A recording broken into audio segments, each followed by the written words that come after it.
ആണ് കിട്ടിയത്. അപ്പോൾ ഇതിൻ്റെ കളർ അപ്പോൾ ഇതാണ് സാധനം കേട്ടോ.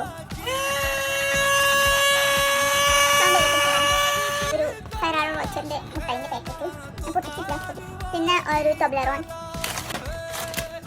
പീനട്ട് ഉണ്ട്, മാത്രമല്ല ഒരു മിക്സ്ഡ് സ്നാക്സും. പിന്നെയാണ് എനിക്ക് സൂപ്പ് കുടിക്കാൻ. സൂപ്പ് മാഗി എല്ലാം തിന്നുമ്പോൾ യൂസ് ആക്കാൻ പറ്റിയ ഒരു പാത്രമാണ് കഴിച്ചത്. നമുക്ക് മൈക്രോവേവിൽ വെക്കാം. അതിൻ്റെ പേര് എന്ന് പറയുമ്പം ഒലോങ് ഒസ്മാൻതസ് എന്തെന്ന് എനിക്കറിയില്ല, ഞാൻ ടേസ്റ്റ് ചെയ്തിട്ടില്ല. നമ്മൾ കട്ടാൻ ബോഡിൻ്റെ ഒരു ഹാൻഡ് ക്രീം, പിന്നെ ഒരു സാധനം കൂടി കിട്ടിയിട്ടുണ്ട്. ഗ്ലാസ്, കോഫി കുടിക്കുന്ന ഗ്ലാസ്, കോഫി കുടിക്കാം. ഇനി കുറച്ച് ചെറിയ ചെറിയ സാധനം കിട്ടിയിട്ടുണ്ടായിരുന്നു. അത് കുറേ ചോക്ലേറ്റ്സും അങ്ങനത്തെ എല്ലാം ഞാൻ അപ്പം തന്നെ തിന്നിട്ട് തീർത്ത്. ഇതിപ്പം ഒരാഴ്ച കൊണ്ടിട്ട് കിട്ടിയ ഗിഫ്റ്റാണ്, ഞാൻ അങ്ങോട്ട് കൊടുത്തിട്ടോ. അപ്പോൾ ഇത്രയേ ഉള്ളൂ ഇന്നത്തെ വീഡിയോ. Okay, bye bye.